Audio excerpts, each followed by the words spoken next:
नमस्कार भाई लोग। इस वीडियो में किसी का नाम नहीं लेंगे, लेकिन आप लोग समझ ज़रूर जाइएगा कि हम किसके बारे में बात करने वाले हैं। तो आइए वीडियो को स्टार्ट करते हैं। देखिए, एक इंसान है, एक यूट्यूबर है जो पवन सिंह से बहुत ही क्लोज है।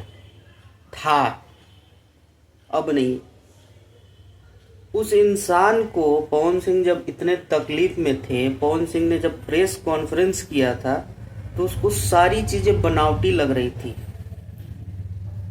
और वो वही इंसान अभी पोस्ट कर रहा है चारों तरफ कि उसको तेज प्रताप यादव जी के चेहरे पे इतना दर्द दिख रहा है,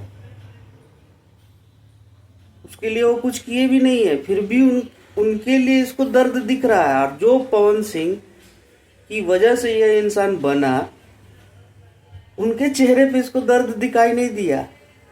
उस टाइम निष्पक्ष न्यूज बना रहे थे ये। क्या कहेंगे, इसको तो दोगलापन ही कहते हैं मेरे अंदाज में।